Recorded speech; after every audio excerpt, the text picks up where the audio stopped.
Diese Konferenz wird nun aufgezeichnet. Okay, I think we're ready to go. Some more people signed up and will be joining us in the next couple of minutes, I expect. So, but we can get started. Thank you, first of all, for joining us for today's webinar, Introducing iiRDS, hosted by TECOM Denmark. My name is Suzanne. I'm the project manager for iiRDS at the TECOM office in Germany. And I'm very pleased to have you with us today.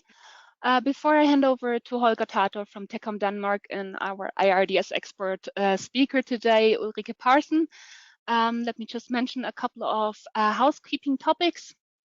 First of all, today's webinar will be recorded.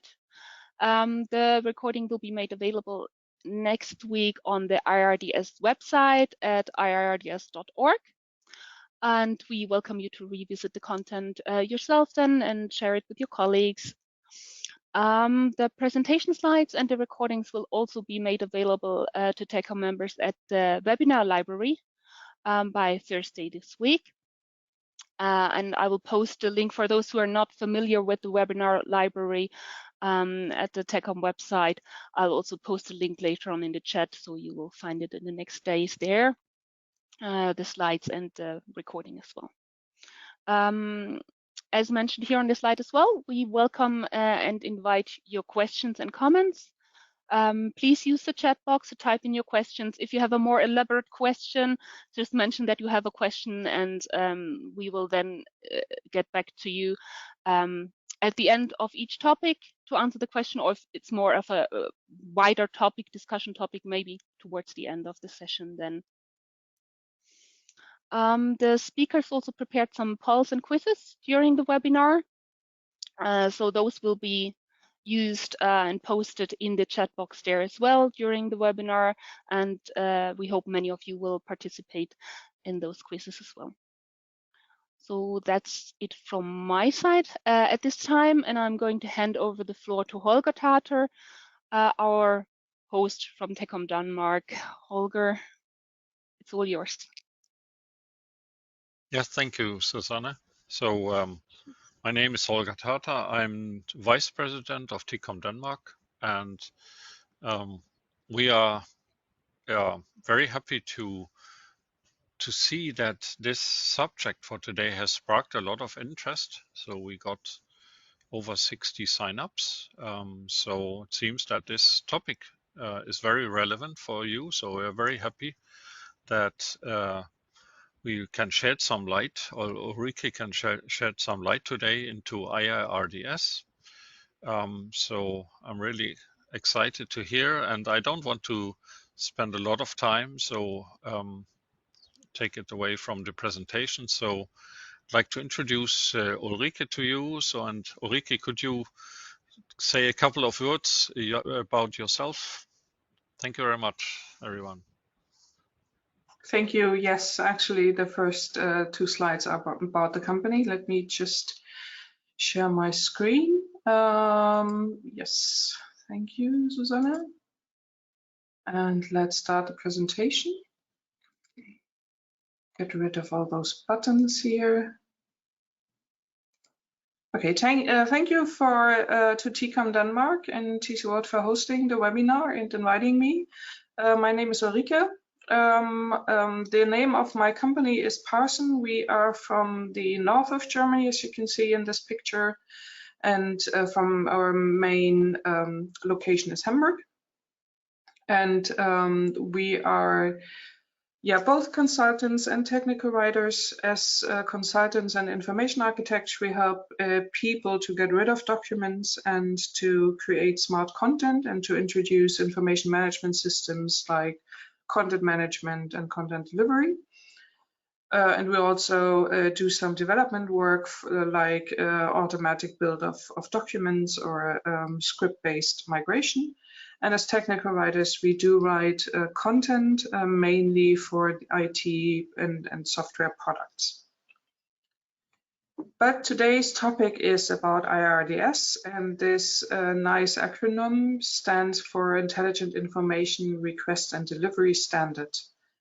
Susanne, just a short question. This green frame around my slides stops before the footer of the slide. Do you see the complete slide, including the footer? We see the complete slide, including the footer with the date and TechCom Denmark information. Yes. Wonderful. Then it's just irritating that the frame doesn't cover that. Okay. Parson has been with the iiRDS initiative since the beginning. It started in 2016 as a working group of TC World, and we already were a member of this working group. And in the years after that, we participated in the consortium works. Me as a steering committee chair, I just handed over this position last month, and my colleague Mark as a convener for the working group development, meaning that he is coordinating the further development and maintenance of the standard. So before I actually want to go into the details regarding the scope of iiRDS and the metadata and how to use it, I would like to talk about some basic terms. What is intelligent information? What is an ontology? Stuff like that. And then we will go through the standard in general, the metadata, how to apply it, and which tools you need. The last section will be about the iiRDS Consortium and related standards and initiatives. And if there are any more detailed questions, Susanne will also be able to answer those. So you see, we have about 6 sections, not too much time, as I also would like to do some 3 quizzes. But please, if you have any questions, just I would suggest that we collect them to the end of each section. So it's easier. I don't want to wait until the end of the webinar. That's just too out of context. But we can take questions at the end of each section. And I think Susanne will keep an eye on the chat for me and stop me if there's any question.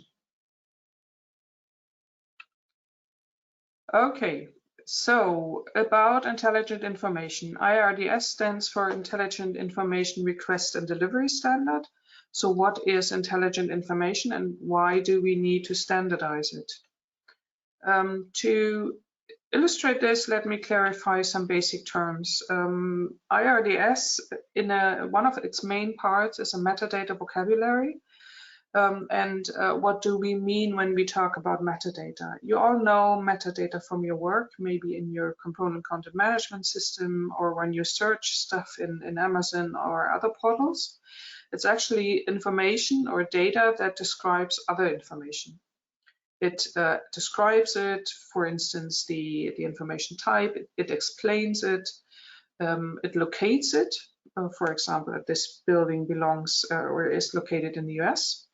And all this information about other information makes it easier to find information, resources, and use them. For example, filter them or actually retrieve a specific chunk of information.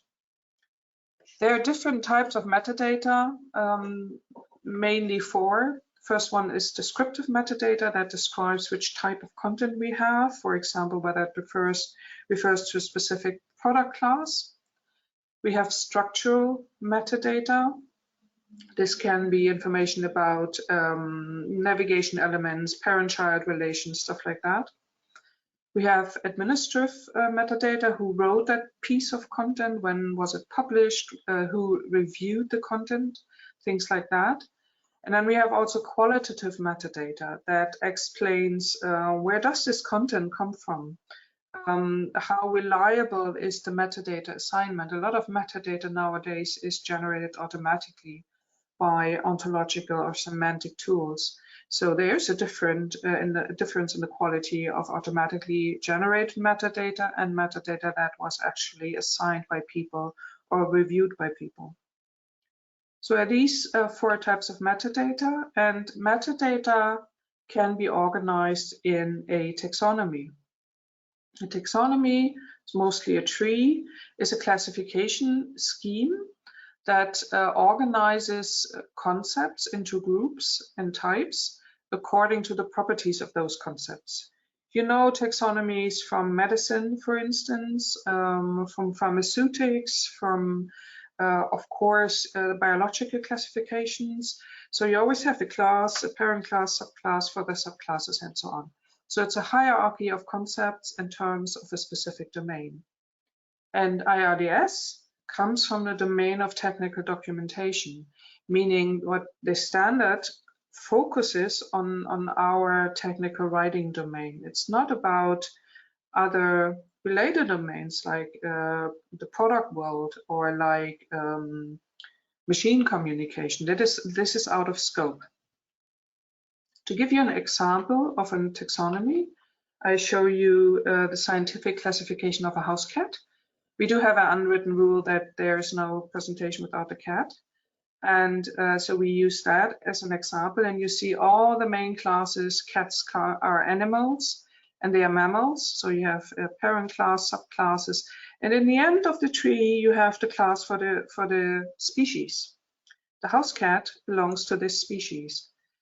So this is like the group, the category where the cat belongs to. Then you have also individual objects belonging to this group, belonging to this category. And these are the objects belonging to a class. This is Felix. This is the cat that lives in my house, or rather I live in his house. And he is an object of the class Felis catus. I will talk about objects and classes a lot. That's why I wanted to introduce them generally.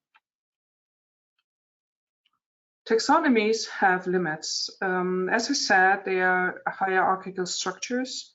So if you think of a vehicle taxonomy, maybe you want to differ between motorized and non-motorized vehicles. Some of those vehicles which have motors have combustion engines or an electrical drive, and others don't have any motor.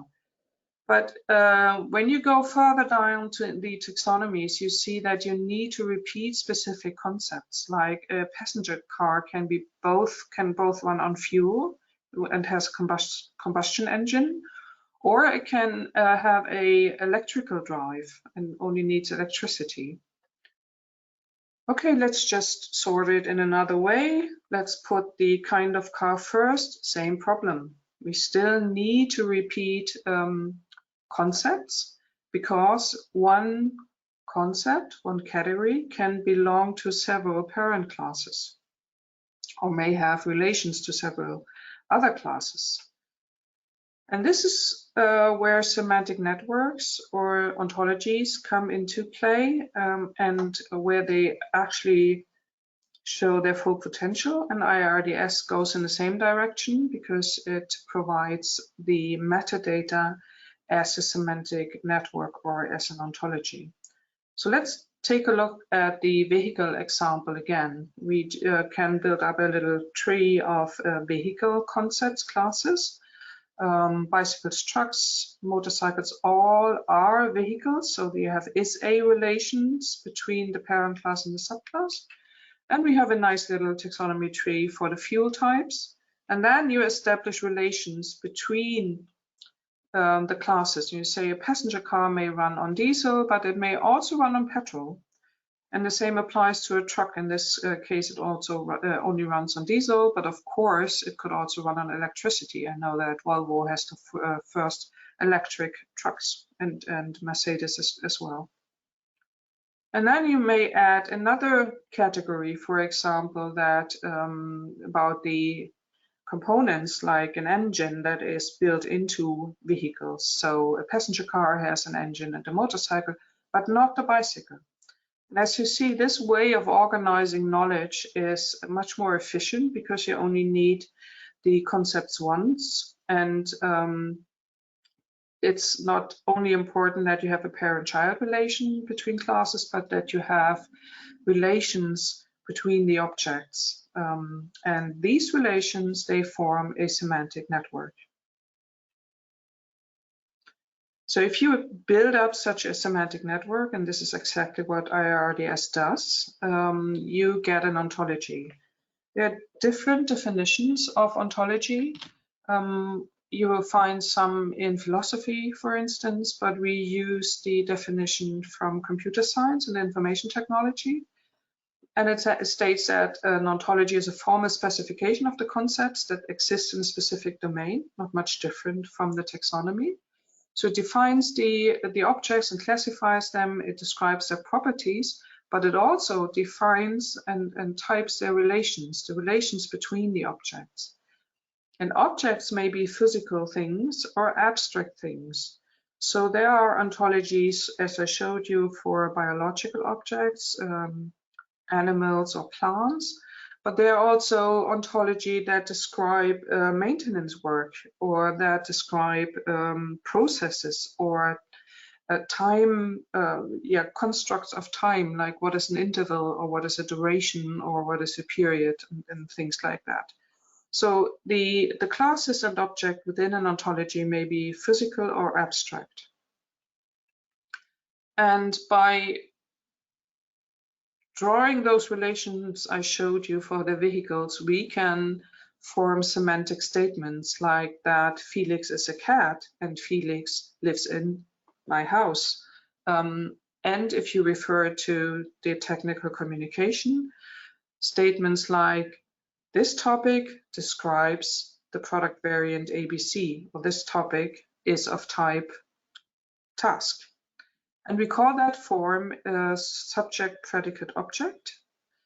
The predicate is always the relation, and the subject and object are the objects belonging to specific classes of the ontology. And we call those triples. And the triples, they form a semantic network of information. And if we apply this concept to technical communication, we get a network of intelligent information. And this is what it's all about nowadays. We do no longer want to deliver publications, books, static information products. We want to deliver smart information that is enriched with metadata, and thus can be organized in a semantic network. So if we look at the definition of intelligent information, and I should probably say one thing regarding the terminology, you will hear the terms intelligent information, intelligent content, and smart information, which is basically the same. Especially smart content and intelligent information is the same. Smart content is more used in the US, intelligent information is more used in Europe and within TCOM. So you might hear me say smart content as well. So what is intelligent information? And this is the last definition you need to endure. From a technical point of view, documentation content that we deliver as intelligent information is format neutral. So it is in a machine readable format.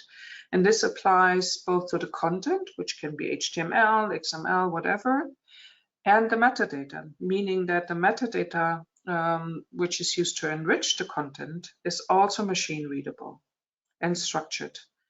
This ensures that the content may be rendered on different end devices, in a portal, in an app, in augmented reality glasses, or in a document. So these are the technical properties. From the reader's point of view, the people who want to use our content, they consider the intelligent information as being modular and suitable for different application scenarios, audiences, and contexts. That means that if you write one piece of content, say a task on how to clean a machine, this piece of content can be used in different information products, operation manual, in the repair manual, can be used for both operators and service technicians. And more and more we come to the situation or find ourselves in the situation as we do not know where our content ends up. So we write a specific topic and it may be used in different contexts. So we need to be aware of that, that this is the normal usage scenario nowadays. It's also due to reuse, but if you have intelligent information and deliver it to different processing applications like portals or apps or PDF production, you never know where your topic will be published in the end. And from a usage point of view, intelligent information is well suited for integrating content from different sources. So intelligent information may come from a component content management system, maybe from source code documentation, maybe from product information management systems like SendShare, from SAP. But because it's modular and processable and machine readable, it can also be integrated.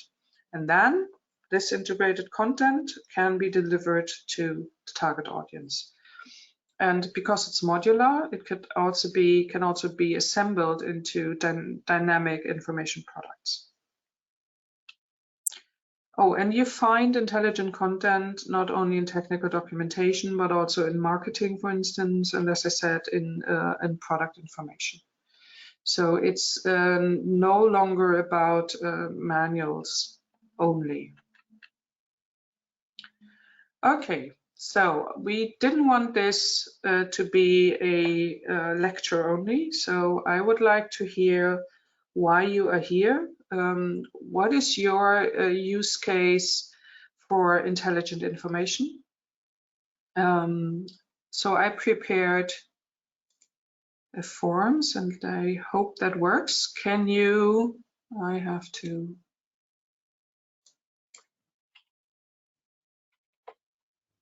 copy the link and put it into the chat, right?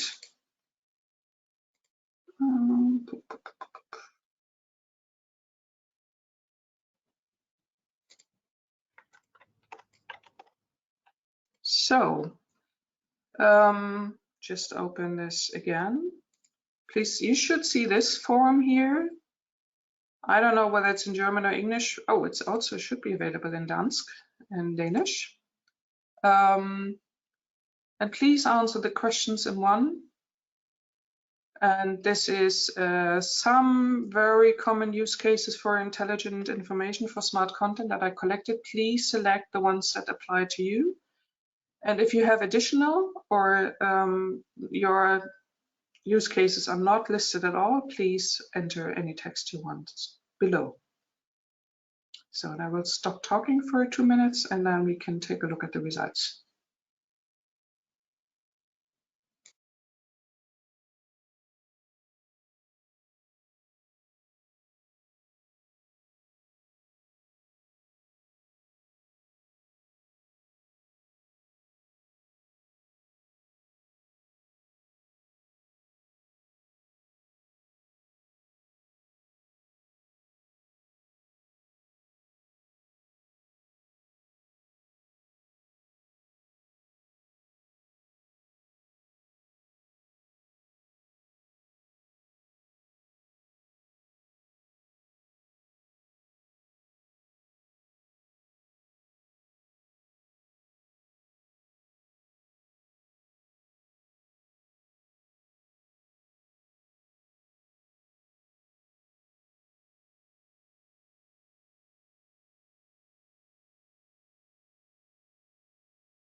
Ulrike, you're muted.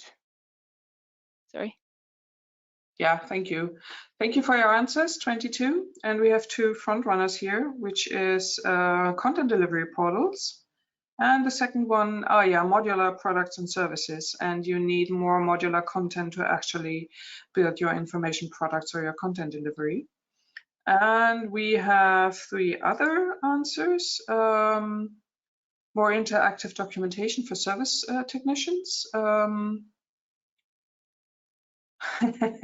will come to iiRDS in a second. I want to learn about the possibilities to find what an atom of content, a molecule. Okay. I will not talk about the authoring so much because iiRDS is a delivery standard, but I can show you some examples in a content delivery portal. So thank you very much. Very usual scenarios for which you need intelligent content. So let me get to iiRDS itself. Just some words about benefits of intelligent information. The best thing for me is that you already have the information in your company. You have a lot of manuals, technical documentation, service information, and by enhancing that information and turning it into intelligent information, you can actually create benefits because you can deliver it in a better way. If people don't spend time searching your documentation or through your documentation, they need less time or they have more time for actually doing service work or operation work. And it may be an advantage on the market for your company. Intelligent information enables several applications like portals, but also interactive service applications, and also guided troubleshooting and diagnosis. Okay, any questions about this?